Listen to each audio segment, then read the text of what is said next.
Good evening, everyone. I am Samantha Mowat. I'm a clairvoyant psychic and a contactee, and I'm trying to do a mixture of psychic development videos and ET and multidimensional contact videos because I feel like it's important for people to really realize how diverse contact is. You know, for a lot of us who go through contact, it's not necessarily that you only have one type of being come to see you. Quite often you'll have a whole range of beings come to see you. And because of that, I find that keeping things like journals have really helped me to keep everything straight as to who did what and when it happened and how how I felt. So I want to explain to you how this can be a little more different than what people are expecting. So a long time ago, I think it was 2008, so 12 or so years ago, I lived in an apartment. And I was really just starting to get to know exactly the differences between what would be an orb and what would be a mist and what would be a spark, and starting to see these things not just with my third eye but with my physical eyes as well. And it was really interesting because at that point in my life I had been going to school on craft for about several years and getting to know the different kinds of beings that were available. And so it's one thing when you go to school on craft and you have these beings presenting to you the different kinds of energies, whether it's the energy of a plant, the energy of a person, the energy walking in front of you. It's a whole different experience when you're going through your day-to-day life and then you're having these things coming forward. So let me give you an example of this. When I talked about 2008 a long time ago, it was the fall of 2008, and I remember I was walking from my living room and I was going towards my kitchen, and all of a sudden my clairaudience picked up and I heard someone calling my name, and I stopped. I looked around like, oh my goodness, like who called me? What's going on? I got super excited. And because I had that happen, I was excited. And I remember something about seeing a spark in that situation too. So for those of you who don't know, you might not have ever seen a spark before. And have you ever lit those really pretty, it's almost like they're from a sparkler, and you can put them on birthday cakes, or you can put them, you can get like a stick of one and go like draw your name or do these fun circles or stuff like that when you light it, and it shoots these little like amazing sparks off in every which direction.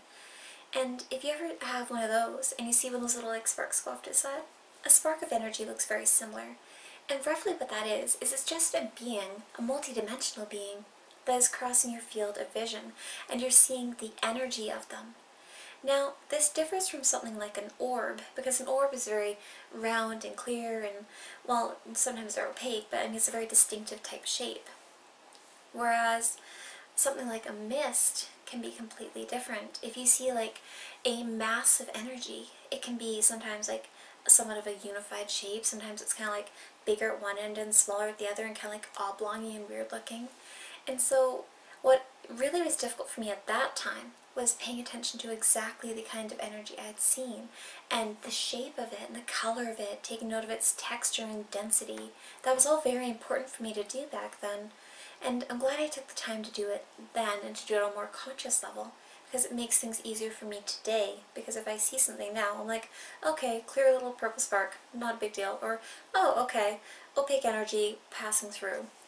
And the reason this experience is so important is afterwards, I recognized my guide. I knew that this little spark of energy was one of my spirit guides, and that me hearing it clairaudiently was just, it's like psychic communication with me, and it felt safe and it felt loving. And you know, when you talk to your guides or you have them coming forward, they have this heartfelt energy around them. It's almost as though you can feel the amount of connection and love that they have for you. And so a while later, my husband, he and I were sitting on the couch at the time, and I think we were watching like a murder mystery, like just something ridiculous like that. And I noticed this spirit, or this massive energy, because our couch was kind of like, imagine our couch is like back here, and straight out ahead of us, we would like, our living room was like right at this section, ahead was like our dining room type area, and then our balcony and the sliding glass door. It was over towards our little dining room area. I saw this massive energy come through. It was kind of like oblongy type shaped, and it was like more opaque-y, kind of like fuzzy in color. I remember thinking, one second. I remember thinking as it moved across the room, that was like gray and fuzzy and quite thin, and it almost kind of reminded me of a being, and it was really quite interesting, but it moved very quickly. And the way it moved, it's not like I was seeing a ghost, because to me, the dead have a different vibration to them. You can just feel kind of the disincarnate energy around them, whereas this felt much different. This felt more like a great extraterrestrial type being. And so one thing I have found over the years is that quite often we'll go through these little spurts where our homes are like this little like hotbed of activity that's going on. And it can be kind of funny because you can be, even last night, I was laying in bed and we were just watching a movie and I saw this spark that came near my door, and then a few minutes later I saw this blacky type energy mass that showed up that was quite long and vertical, and it looked quite tall. It looked like it was 7 or 8 feet tall. It went to about the ceiling. And I thought, oh, that's interesting, I wonder who that is. But it was like such a thin band of energy, I didn't quite see who the heck it was. And you'll start to notice, pardon me for yawning, it's very late at night and I am very tired. But what you'll start to notice with this is that if you are relaxing, in particular, whether it's like watching a show or just having like a gentle conversation with someone, or watching the waves come in over the ocean, or just watching the rainfall, and your eyes are just in that relaxed state, you'll start to pick up on a lot more with your peripheral than you ever will if you're like constantly like focusing on everything and trying to be so attentive in every moment. Sorry, I was looking over here and I thought I saw the lizard moving. Well, I shouldn't say lizard, he's a crested gecko. He's pretty cool. But what I want for you to do in your own day-to-day life, for you to become a more clairvoyant person and a much better, more capable psychic, is for you to start relaxing your eyes more often. When I'm at home and I'm just kind of relaxing and watching the dogs, or just, you know, hanging out having a cup of tea in the morning, I like to relax my eyes and allow for my focus to just kind of fade away for a moment. And what I find by doing that is I tend to receive messages from my guides clearer. I tend to see things much easier. And you'll notice if you're having beings pop around to a much better extent. When I was painting my entryway in my living room and my dining room a few days ago, I noticed at one point when I had stopped to take a break from painting, I was taping another part of the ceiling and just moving my way into a different part of the room. I noticed that there was a being who showed up. And at first I didn't think much of it because my eyes were so relaxed. They were just kind of like slightly zoned out, lost in the moment of what I was doing. And as I looked through this one open section where we have like stained glass and open like windowy parts in this wood, I saw this darker type shape at the top of my stairs. And at first, I thought it was one of my family members, but then I realized no one in our house is that tall, so no one in our house is 7 feet tall, so who the heck was that was standing there and moved over for a moment, going from one bathroom towards one of the bedrooms. And as soon as I start to shift my focus from my eyes being like kind of zoned out and relaxed to being very focused again, and I looked directly at it, I couldn't see it anymore. And I find that's the case with a lot of energetic experiences for us, is that when we try to really hone in on them, we don't seem to be able to maintain them very easily. So maybe just give that a shot. I think that'll probably help you. The other thing that I want to make mention about all of this is if you start writing down the things that you see, and I know it may seem kind of silly to be like, oh, well, today I saw a spark of light and it was silvery colored and I saw it in the room, it just showed up for a moment and then it disappeared. It may seem silly to you now, but as you start to acknowledge the fact that you're seeing these things and you allow yourself to see them and you give yourself permission to see more, you'll start to really notice how much more you pick up on and how much more you really take note of. So think of it this way. When I first started having my clairvoyance coming about when I was a teenager, and it was just starting to get stronger then, I would see sparks, and they would show up for a moment, and then they'd be gone. And then a while later, I would start to see more sparks showing up. Sometimes they'd show up behind someone at their shoulder, other times they'd show up in front of someone, sometimes they'd show up on their own, or in front of objects, and then I started to notice that the sparks changed color, that they came in more than just this silvery blue color. that sometimes they'd be purple or red or whatever. And I started to distinguish the fact that the different colors had different energetic signatures to them. And the different energetic signatures gave me hints about the sparks themselves, as well as the intention that the sparks had when it came to the people they were associating with. So for instance, I started to recognize that some of these sparks were spirit guides of mine that were coming around, especially when you start to see them like coming around you when you're meditating, and you start to see them popping up over and over. Other ones, like seeing little green sparks or little like colorful sparks showing up in your plants, and only ever those colors in your plants, like little green sparks, I would often see around fairies or elemental type energies that were with my house plants. This one time I was working at a metaphysical store. It was really cute because we had this little like plant that was on the counter, and it was right above all these crystals, and it just had the most amazing energy in this place.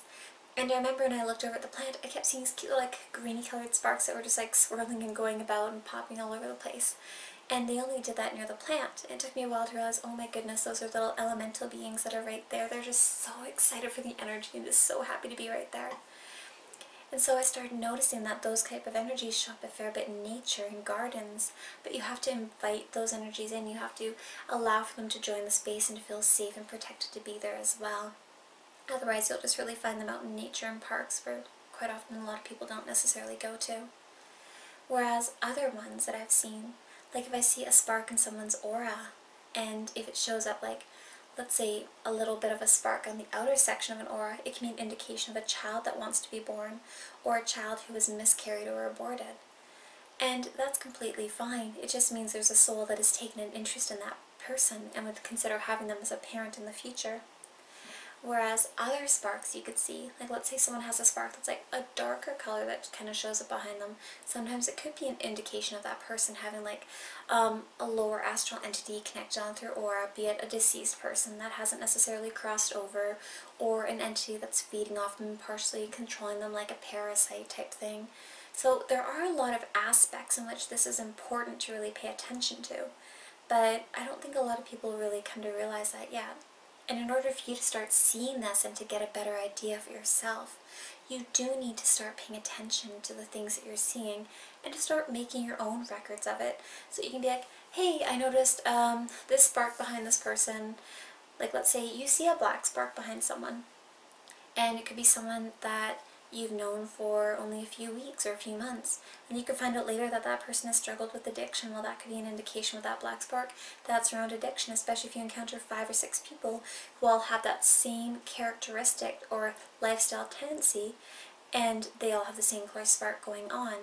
The same thing can be said when it comes to stuff like the colored mists or the energy beings that are coming around you. Even when it comes to things like orbs, we've had a lot of orbs coming around us, well, in my family for quite a few years.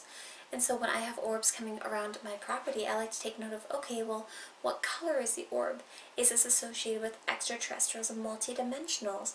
Or is this an orb that's there for a different reason? If I were to see, like, for instance, if I were to go in front of the bathroom mirror in the morning and to relax my eyes and to look at my aura and to really see what's going on, and I were to see that there was suddenly an orange orb in my aura, then I would know that I was pregnant, be it with a hybrid child or with a child that was going to stay, something like that. So there's a lot of benefits that come from recognizing the orbs that are in your aura, the sparks that are in your aura, the ones that are all around your home. It can help to give you a better idea about if you need to increase your energy protection, or if you need to communicate with your guides more often. If I see my guides popping up a whole bunch, and like, let's say, for instance, if it's nighttime, and I'm watching TV with my husband, or I'm reading a book, or whatever, and then I notice that we're having a lot of activity coming around, whether it's sparks coming in the room, streaks of light showing up, cascading down from the ceiling, energy mist popping in and out, coming near doors or through walls or stuff like that. To me, it's generally an indication that I'll be having contact that night, whether it's a physical encounter or an astral encounter, sometimes with my spirit guides and angelic beings, other times with various extraterrestrial, multi-dimensional races. And so we do really have to pay attention to that component as well. There seems to be a lot of diversity with it, and it does make a big difference the more you really pay attention to these things. part of the reason why I chose to make this video today was I was talking to my guides earlier and looking back through some of my old journals from forever ago. I'm such an avid record keeper. Goodness, that's cute. And anyways, because I do that, I'm able to see how my perception and my awareness of these things has changed over the years. And that in itself is quite a blessing, because it helps me to to give the information that I have and to allow me to share it with others to help make their journey a little bit easier as well. Now, some people prefer to just go online and look up a chart to see what the different orb colors mean. And for me, a lot of that didn't necessarily resonate. Because if you tell me that a blue orb means tranquility and it means a peaceful being come around, and then I have a negative ET abduction, I have a hard time associating that blue orb in that one situation as just being the peacefulness and tranquility. And that's just an example. I've had blue orbs come around with good situations and bad situations. It really just depends on the beings that are coming forward. But the more you keep your records, the easier it's going to be for you when you do see these things to recognize the vibration of the being who's coming around you, to recognize their intention, and to help make it so your life and your situation's a little bit easier. Sorry about that. So, one other thing I want to make mention of just before we call this video quits for the day is the importance of really clearing yourself right now. Because we all have so much energy going around the collective that is so stressed and so tight and just downright suffocating with the auric system right now, it is important to take a moment and to expand your aura, to clear your aura, and just make it a lot lighter. Because when you find that you actually release all that tension energy, your psychic abilities really improve, and you're going to actually feel a lot better and safer about things. So let's do a quick little grounding and clearing exercise, and that'll let you go. So put your feet flat on the floor. You're going to sit upright, and I want you to take a nice deep breath and let it all go. And then you're going to call your angels and spirit guides to you. Angels and spirit guides, come to me, please.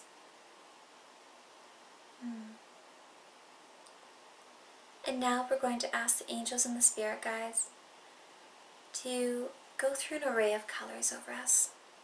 With our eyes nice and closed, we're going to ask them to surround us in beautiful red light, like a cherry red, a warm, comforting red, surrounding our bodies, cascading all around us from the heavens.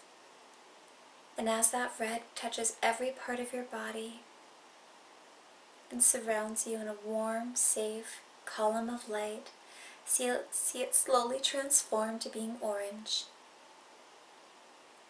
A nice, gentle tangerine orange.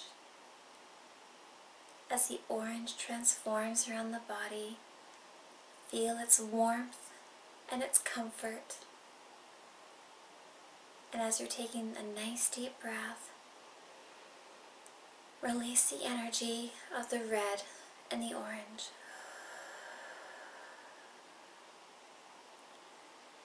And now the orange begins to shift and to change into a sunshine yellow, glistening all around you, swirling, cascading down around the body, from the head, down the shoulders and the back, across the chest, and down the legs to the floor.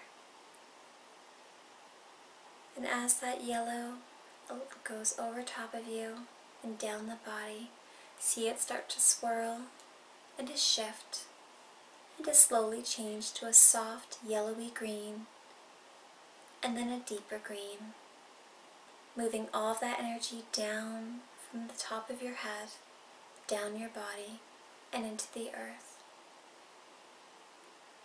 See the green as it slowly moves downward. Feel its energy pulling the extra energetic debris from your aura and releasing it into the earth. Take a nice deep breath and let that all go. And as the green slowly transforms into a deep indigo blue, see it shifting, changing, and as the blue is moving down the body, allow for it to flow over you like a gentle waterfall, releasing the energy, allowing for it to slowly drip off your body and down to the floor and out through your feet to go into the earth. And as the blue gently moves down the body, allow for a deep purple, a beautiful lilac purple, to come over top of you. And as it moves over your body, feel its comforting, warming presence slowly moving from the top of your head, down your shoulders, down your chest, down your torso and your hips, going down your legs, through your feet, and into the earth. Feel the comfort and the love of the lilac energy. And now, as the angels pour beautiful white, sparkly light energy down over top of your heads, onto our bodies, it illuminates every cell as it touches the body, filling the body up with love, light, and healing energy, restoring you back to oneness and wholeness. Feel it as it moves down the body, once again restoring the body to its perfect state. Feel the comforting energy as it flows down your face and your back, down your stomach, down your legs, and through your feet. And as you do this, ask for your primary angel to step behind you and to wrap you up in their wings to keep you safe and comforted and warm. Take a moment. Thank your angels and your spirit guides for coming to help you. Send them love and give them permission to help in any way that they feel is necessary or in any way that could be beneficial for you. I wish you peace, love, and light.